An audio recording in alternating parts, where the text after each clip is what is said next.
भक्तों, सुबह ब्रह्म मुहूर्त में उठने से क्या होता है और इससे व्यक्ति को कौन से फल की प्राप्ति होती है और इसका क्या रहस्य है? भक्तों, क्या आपको पता है कि महापुरुष क्यों कहते थे, जो जागत है वह पावत है, जो सोवत है वह खोत है? हम अक्सर अपने परिवार के बुजुर्ग लोगों से सुनते हुए आ रहे हैं कि सुबह जल्दी उठना चाहिए। वे हमें सुबह उठने के 1000 फायदे गिनाते हैं। सभी बच्चों की मां अपने बच्चों को स्वयं सुबह उठाती है, किंतु हमारी नई पीढ़ी तो देर रात तक जागते हैं और सुबह देर तक सोने को बड़ा ही फैशनेबल मानती है। दरअसल हमारे परिवार के लोग सुबह जल्दी उठने को लेकर जो भी बातें बताते हैं, उनके पीछे बहुत बड़ी आध्यात्मिक बातें छुपी हुई हैं। इतना ही नहीं, सुबह जल्दी जागने को विज्ञान भी कहता है। वही विज्ञान उन्हें उनके पूर्वजों ने सिखाई थी और अब वह हमें सिखा रहे हैं।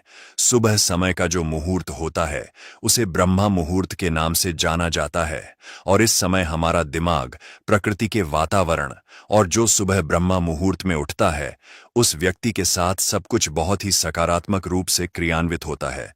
रोज रोज सुबह के समय पर जो भी प्रार्थना या ध्यान किया जाता है उससे सकारात्मकता और सफलता मिलती है। प्रिय मित्रों, एक कथा व्याप्त है जिसमें सिर्फ ब्रह्मा मुहूर्त के रहस्य के साथ एक ऐसी ध्यान की विधि बताई गई है जिसे अगर कोई 21 दिन अपनाता है। लेकिन दोस्तों, अगर आप भी चाहते हैं कि आपके ऊपर और आपके पूरे परिवार के ऊपर माता लक्ष्मी का आशीर्वाद सदैव बना रहे, तो इस वीडियो को एक लाइक करें और आपके अपने चैनल अद्भुत वास्तु ज्ञान को सब्सक्राइब करें और कमेंट बॉक्स में जय माता लक्ष्मी लिखना ना भूलें। जब कोई व्यक्ति अपने सपनों को साकार करने में लग जाता है तो ब्रह्मांड की शक्तियां उसकी मदद करने लगती हैं। इसके साथ ही वह व्यक्ति और अधिक स्थिर और बुद्धिमान बन जाता है। अब इसी से जुड़ी एक रोचक कथा है जिसे मैं आपको सुनाने जा रही हूं। एक बार की बात है, जब देवर्षि नारद आकाश मार्ग से यात्रा कर रहे थे, तभी उनकी मुलाकात इंद्रदेव से हुई। इंद्रदेव ने नारद जी को देखकर पूछा, हे नारद जी, मैंने यह देखा है कि जो भी व्यक्ति ब्रह्म मुहूर्त में उठता है वह बहुत सुखी और सफल होता है। ऐसा क्यों होता है? अब नारद जी को इस प्रश्न का उत्तर ठीक से पता नहीं था, इसलिए उन्होंने इंद्रदेव से कहा, हे इंद्रदेव, मैं आपके इस प्रश्न का उत्तर कल दूंगा। इतना कहकर नारद जी तुरंत भगवान श्री कृष्ण की नगरी वृंदावन की ओर चल पड़े। जब वे वृंदावन पहुंचे तो उन्होंने देखा कि भगवान श्री कृष्ण एक पेड़ के नीचे खड़े होकर अपनी बांसुरी बजा रहे थे। वातावरण बड़ा ही दिव्य और मनमोहक था। जैसे ही नारद जी वहां पहुंचे, भगवान श्री कृष्ण ने बांसुरी बजाना बंद कर दिया और मुस्कुराते हुए बोले, हे देवर्षि नारद, आज आप कुछ चिंतित लग रहे हैं। किस बात की चिंता है? नारद जी ने हाथ जोड़कर कहा, प्रभु, आज जब मैं आकाश मार्ग से गुजर रहा था तो मेरी भेंट इंद्रदेव से हुई। उन्होंने मुझसे एक प्रश्न पूछा कि जो व्यक्ति ब्रह्म मुहूर्त में उठता है वह इतना सुखी क्यों रहता है। लेकिन मैं इसका सही उत्तर नहीं जानता था, इसलिए मैंने सोचा कि आपके पास आकर इस रहस्य को जानूं। अब आगे भगवान श्री कृष्ण नारद जी को क्या उत्तर देते हैं, यह कथा आगे बढ़ती है। तब रास्ते में मुझे देवराज इंद्र मिले। उन्होंने मुझसे पूछा कि हे देवर्षि नारद, जो लोग सुबह सुबह ब्रह्मा मुहूर्त में उठते हैं वे सभी इतने खुश क्यों रहते हैं। हे प्रभु, मैं इसी प्रश्न का उत्तर जानने के लिए आपके पास आया हूं। तब भगवान श्री कृष्ण कहते हैं, हे देवर्षि नारद, वाकई में इंद्रदेव ने आपसे यह प्रश्न पूछकर समस्त मानव जाति का कल्याण किया है। कलयुग के मानव के लिए यह प्रश्न इतना महत्वपूर्ण है कि जैसे शरीर में बसी हुई उसकी जान है। हे महर्षि नारद, मैं आपको इस प्रश्न का उत्तर एक कथा के माध्यम से बताऊंगा। आप इस कथा को अंत तक जरूर सुनना और जो भी मनुष्य इस कथा को पूरा सुन लेगा वह कभी भी इस अवसर को अपने हाथ से जाने नहीं देगा। उसका ब्रह्मा मुहूर्त का रहस्य जानकर पूर्ण जीवन बदल जाएगा। तब देवर्षि नारद बोले, हे प्रभु, आप कथा सुनाइए तो सही। मैं इस कथा को पूरा सुनूंगा और समस्त लोक जगत में भी विख्यात करूंगा। तभी भगवान श्री कृष्ण कथा सुनाना प्रारंभ करते हैं। एक समय की बात है, एक नगर में एक लड़का रहता था। वह लड़का अच्छा था, लेकिन उसकी एक खराब आदत थी कि वह देर तक सोता रहता था। सुबह उसे जगाने के लिए लाखों प्रयास किए जाते थे, किंतु सबने हार मान ली थी। वह लड़का कभी 9 बजे से पहले नहीं उठता था। जब वह बालक था तब परिवार के लोग ने सोचा कि जब यह बड़ा हो जाएगा तो इसकी आदत में सुधार हो जाएगा। किंतु लड़का जैसे जैसे बड़ा होता गया, उसकी यह आदत और भी ज्यादा गहरी होती चली गई। दुनिया इधर से उधर हो सकती थी, लेकिन वह लड़का कभी जल्दी नहीं उठ पाता था। उसके पिता उसकी इस आदत से बहुत ज्यादा परेशान रहने लगे थे। उस लड़के को ढेरों नकारात्मक शक्तियों ने घेर लिया था। वह सभी को पलटक जवाब देता था, दिन भर उदास रहा था। इसका असर उसके स्वास्थ्य पर भी पड़ रहा था। जब उस लड़के को यह पता लगा कि उसके सारे मित्र सफलता को प्राप्त कर चुके हैं, तब वह और भी ज्यादा दुखी हो गया और ईश्वर को कोसने लगा। वह बार बार कहता था कि मेरी किस्मत खराब है, किंतु उसके पिता अच्छी तरह से जानते थे कि उस लड़के के असफल होने के पीछे क्या कारण है।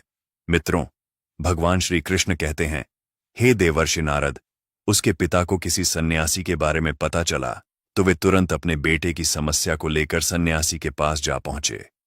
पिता ने उस सन्यासी को बड़े ही विस्तार से अपने बेटे की आदतों के बारे में बताया। सन्यासी ने कहा कि कल आप अपने बेटे को इस आश्रम में आने को कहिए। पिता घर की ओर चला गया। उन्हें पता था कि अगर वह सीधे तरीके से बेटे को सन्यासी से मिलने के लिए कहेंगे तो वह कभी तैयार नहीं होगा। उन्होंने अपने बेटे को अपने पास बुलाया और कहा, तुम्हारे सारे मित्र जीवन में सफलता प्राप्त कर चुके हैं, क्या तुम सफल नहीं होना चाहते? लड़के के पिता ने पूछा। लड़के ने तुरंत जवाब दिया, जरूर पिताजी, लेकिन जब भी मैं अपने दोस्तों से उनकी सफलता का राज पूछता हूं तो वे मुझे कुछ भी नहीं बताते। पिता मुस्कुराए और बोले, मुझे अब समझ आ गया है कि वे सब क्यों सफल होते जा रहे हैं। लड़का उत्सुक हो गया और बड़े ही उत्साह से बोला, क्या पता चला है पिताजी? कृपया मुझे भी बताइए। पिता ने गंभीरता से कहा, कल सुबह तुम्हें एक सन्यासी के आश्रम में जाना होगा। यदि तुम समय से वहां पहुंच गए तो वह सन्यासी तुम्हें ऐसा मंत्र देंगे जिससे तुम भी सफल हो सकते हो। लड़के की जिज्ञासा और बढ़ गई, लेकिन तभी पिता ने आगे कहा, मगर एक समस्या है। लड़का चौंक कर बोला, क्या समस्या है पिताजी? पिता ने गहरी सांस ली और बोले, समस्या यह है कि जब तक तुम सोकर उठोगे तब तक सन्यासी से मिलने का समय खत्म हो जाएगा। यह सुनकर लड़के ने आत्मविश्वास से कहा, पिताजी, मैं पूरी रात जागूंगा और सुबह होते ही सन्यासी से मिलने जाऊंगा। पिता ने सहमति में सिर हिलाया और बोले, ठीक है, लेकिन याद रखना, उस सन्यासी की हर बात माननी होगी। लड़का बहुत उत्साहित था। जीवन में पहली बार उसने पूरी रात जागने का निश्चय किया, लेकिन थोड़ी ही देर में उसकी आंखें भारी होने लगीं और वह गहरी नींद में सो गया। अगली सुबह जब उसकी नींद खुली तो उसे पता चला कि सन्यासी से मिलने का समय खत्म हो चुका था। पिता ने उसकी ओर देखा और निराशा से बोले, तुम जीवन में कभी सफल नहीं हो पाओगे, जाओ, जाकर फिर से सो जाओ। पिता की यह बात सुनकर लड़का बहुत दुखी हुआ, लेकिन उसने हार नहीं मानी। मन ही मन उसने खुद को चुनौती दी कि कल सुबह वह हर हाल में सन्यासी से मिलने जाएगा। उसने अपने हाथ में एक छोटा सा एक घाव बना लिया। दर्द के कारण उस लड़के को रात भर नींद नहीं आई। ऐसा पहला अवसर था जब उसने अपने जीवन में पहली बार सूर्योदय देखा था। वह तुरंत ही तैयार होकर सन्यासी से मिलने के लिए चला गया। आज उसका अनुभव कुछ अलग था। वह बेहद शांत महसूस कर रहा था। चलते चलते वह लड़का जैसे ही सन्यासी के आश्रम में पहुंचा, वहां पर उसने देखा कि सन्यासी और उनके सभी शिष्य ध्यान लगाकर बैठे हुए हैं। ध्यान का समय समाप्त हुआ तब लड़का उस सन्यासी के पास पहुंचा और उन्हें प्रणाम करते हुए बोला कि आपके पास कोई ऐसा मंत्र है जिससे मैं सफल हो सकता हूं? कृपया करके मुझे वह मंत्र बताइए। मैं भी अपने मित्रों के समान सफल होना चाहता हूं और अच्छा जीवन जीना चाहता हूं। सन्यासी मुस्कुराए और बोले, अच्छा, तो तुम वही बालक हो। तुम्हारे पिता मुझसे मिलने आए थे और उन्होंने मुझे तुम्हारे विषय में सब कुछ बताया। मैं तुम्हें वह मंत्र अवश्य बता देता। किंतु अब लड़के ने जैसे ही किंतु शब्द सुना, लड़का घबरा गया। उसने पूछा, किंतु क्या गुरुदेव? सन्यासी बोले, मैं तुम्हें वह मंत्र बताऊंगा, किंतु अगले 21 दिनों तक तुम्हें मेरी आज्ञा माननी होगी। मैं तुम्हें वह मंत्र 21 दिनों के बाद बताऊंगा। तब तक मैं तुमसे जो भी कार्य कहूंगा तुम्हें वह करना होगा। यदि तुम असफल हुए या कार्य के बीच से तुम्हारा संकल्प टूट गया, अगर संकल्प टूट गया तो मंत्र का असर नहीं होगा। सन्यासी ने गंभीर स्वर में कहा, लेकिन लड़के का निश्चय अटूट था। उसने विनम्रता से कहा, हे गुरुदेव, मैं आपकी हर आज्ञा मानने के लिए तैयार हूं। अगले 21 दिनों तक मैं आपका दास हूं। जो भी आप कहेंगे मैं वही करूंगा। मुझे बस उस मंत्र का ज्ञान चाहिए। सन्यासी मुस्कुराए और बोले, ठीक है, कल से तुम्हारा प्रशिक्षण शुरू होगा। तुम्हें यहीं इस आश्रम में रहना होगा। लड़के ने बिना किसी संकोच के हामी भर दी। तब सन्यासी ने आगे कहा, यहां रहकर तुम्हें ब्रह्म मुहूर्त में उठना होगा, ध्यान और तपस्या करनी होगी और आश्रम के अन्य कार्यों में भी सहायता करनी होगी। ध्यान रहे, तुम्हारा संकल्प नहीं टूटना चाहिए किया। और अगले दिन से उसकी नई दिनचर्या शुरू हो गई। इस बार उसने पूरे जोश और दृढ़ निश्चय के साथ संकल्प लिया कि वह नियमों का पालन करेगा। लेकिन एक सप्ताह बीतते बीतते उसकी परीक्षा शुरू हो गई। 8वें दिन वह आलस्य में आ गया और देर तक सोता रहा। जब उसकी आंख खुली तो उसे एहसास हुआ कि वह ब्रह्म मुहूर्त में नहीं जाग पाया। अरे, मुझसे कितनी बड़ी भूल हो गई। वह घबराया और भागता हुआ सन्यासी के पास पहुंचा। आंखों में आंसू थे। गुरुदेव, मेरा संकल्प टूट गया। अब तो मैं कभी सफल नहीं हो पाऊंगा। सन्यासी ने मुस्कुराकर उसे प्यार से समझाया, बेटा, हर गलती का समाधान होता है। हार मानने से कुछ नहीं मिलेगा। फिर से शुरुआत करो, नया संकल्प लो। लड़के ने गहरी सांस ली और पूछा, गुरुदेव, यह ब्रह्म मुहूर्त में उठना इतना जरूरी क्यों होता है? आश्रम के सभी लोग इतनी जल्दी क्यों उठते हैं? तब सन्यासी ने लड़के को समझाते हुए कहा, सुबह यानी ब्रह्मा मुहूर्त में उठने के पीछे बहुत बड़ा विज्ञान छुपा हुआ है। लड़के ने कहा कि कृपया करके मुझे वह विज्ञान बताने की कृपा करें। सन्यासी ने कहा कि रात्रि को 4 पहर में बांटा गया है। पहला रुद्रकाल, जिसका समय शाम 6 बजे से लेकर 9 बजे तक होता है। दूसरा राक्षस काल, जिसका समय 9 बजे से 12 बजे तक होता है। तीसरा गंधर्व काल, जिसका समय रात्रि 12 बजे से सुबह 4 बजे तक होता है, 3 बजे तक होता है। और सबसे अंत में जो पहर आता है उसे मनोहर काल कहते हैं। इस समय को ब्रह्मा मुहूर्त या अमृत बेला के नाम से भी जाना जाता है। इसका समय 3 बजे से सुबह 6 बजे तक होता है, जिसमें 3:30 से लेकर 5:30 तक बहुत ही महत्वपूर्ण समय होता है। यह वह समय होता है जब पूरे संसार की नकारात्मक शक्तियां निष्क्रिय अवस्था में होती हैं और सकारात्मक शक्तियां सक्रिय होती हैं। ब्रह्मा अर्थात देव मुहूर्त अर्थात ब्रह्मा मुहूर्त का अर्थ देवों का समय होता है। सन्यासी आगे कहते हैं, इस समय सभी देव धरती पर विचरण कर रहे होते हैं और जागृत मनुष्य पर उनका बड़ा ही सकारात्मक प्रभाव पड़ता है। ब्रह्मा मुहूर्त ऐसा समय होता है जिसमें मनुष्य का मस्तिष्क बिल्कुल खाली होता है। इसमें किसी प्रकार की कोई विचार नहीं होते हैं। और जब इस समय व्यक्ति अपनी पुस्तक खोलकर पाठ का अध्ययन करते हैं तो उन्हें सब कुछ जल्दी जल्दी याद भी हो है और यह लंबे समय तक याद भी रहता है। ब्रह्मा मुहूर्त ऐसा समय है जिसमें हम ध्यान को समझने का प्रयास करते हैं। इस कारण आश्रम के सभी शिष्य और संसार में बहुत से ज्ञानी लोग ब्रह्मा मुहूर्त में ही उठ जाते हैं। प्राचीन काल में रोशनी का कोई स्रोत न होने के कारण लोग अपने दिन का समापन सूर्यास्त के साथ और आरंभ सूर्योदय के साथ करते थे। यह एक तरीका है जिससे मानव जीवन प्रकृति के साथ तालमेल बनाकर चलता है। उस लड़के ने कहा, ठीक है गुरुदेव, मैं कल से अपना संकल्प फिर से शुरू करता हूं, किंतु ब्रह्मा मुहूर्त में उठकर मुझे क्या क्या करना चाहिए? तब उस सन्यासी ने कहा, मैं तुम्हें बताता हूं कि ब्रह्मा मुहूर्त में क्या और कैसे करना चाहिए। सबसे पहले उठकर धरती पर पांव रखने से पहले धरती माता को प्रणाम करना चाहिए। सन्यासी आगे कहते हैं, अपनी हथेलियों की ओर देखो और ईश्वर को धन्यवाद दो कि उन्होंने तुम्हें आज का सूर्योदय देखने का अवसर दिया। इसके बाद नित्य कर्म और स्नान करने से शरीर ही नहीं बल्कि मन की शुद्धता भी बढ़ती है। स्नान करने के पश्चात ध्यान की प्रक्रिया होती है। ब्रह्मा मुहूर्त की ध्यान प्रक्रिया की अवधि 21 दिन तक होती है। इस विधि का उपयोग तब किया जाता है जब आप अपनी कोई मनोकामना की पूर्ति चाहते हैं।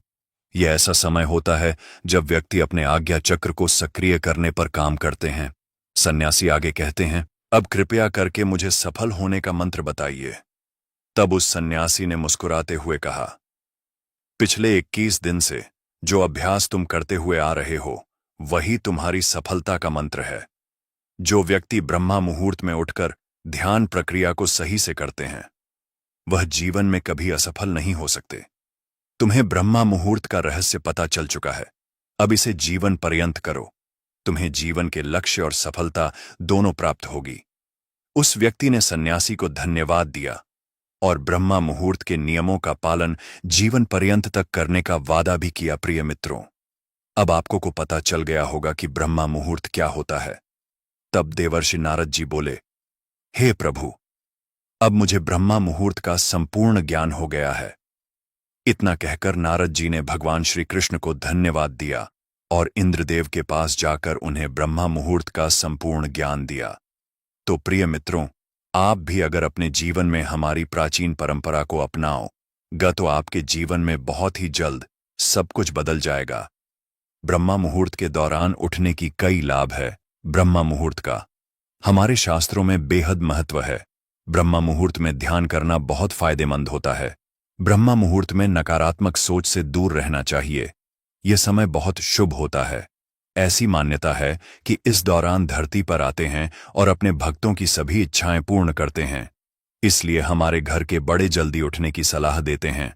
सुबह जल्दी उठने के कई फायदे होते हैं। खासकर सूरज की पहली किरण पड़ने से पहले बिस्तर छोड़ देना सेहत के लिए बहुत फायदेमंद होता है। इससे न सिर्फ शरीर स्वस्थ रहता है बल्कि दिमाग भी तेज होता है। ब्रह्म मुहूर्त एक ऐसा समय होता है जो इंसान को न सिर्फ शारीरिक बल्कि आध्यात्मिक रूप से भी लाभ पहुंचाता है।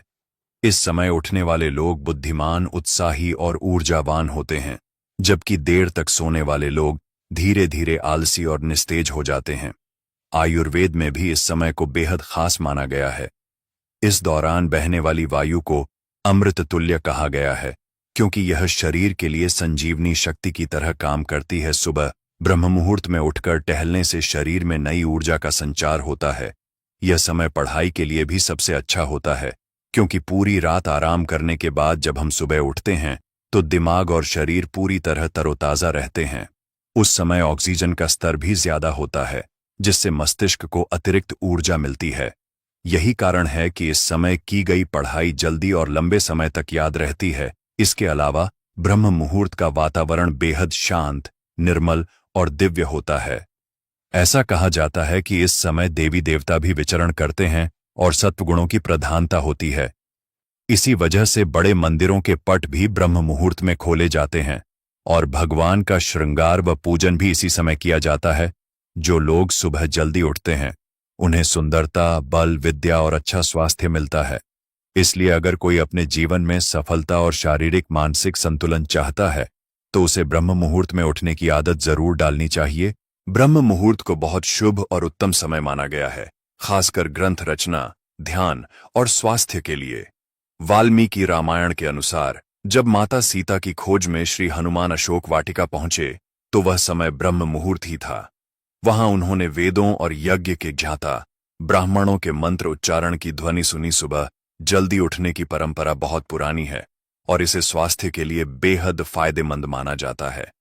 सूर्योदय से पहले जागने वाले व्यक्ति का शरीर अधिक स्वस्थ और ऊर्जावान रहता है। इसलिए बुद्धिमान लोग इस समय को बेकार नहीं गंवाते बल्कि इसका पूरा लाभ उठाते हैं। जो व्यक्ति ब्रह्म मुहूर्त में उठता है वह अधिक बलशाली, खुशहाल और दीर्घायु होता है। वैज्ञानिक शोधों से भी यह साबित हुआ है कि ब्रह्म मुहूर्त में वायुमंडल सबसे ज्यादा शुद्ध होता है।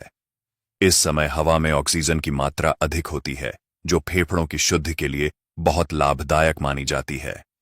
शुद्ध और ताजा हवा मिलने से न केवल शरीर स्वस्थ रहता है बल्कि मन और मस्तिष्क भी अधिक सक्रिय और शांत बना रहता है।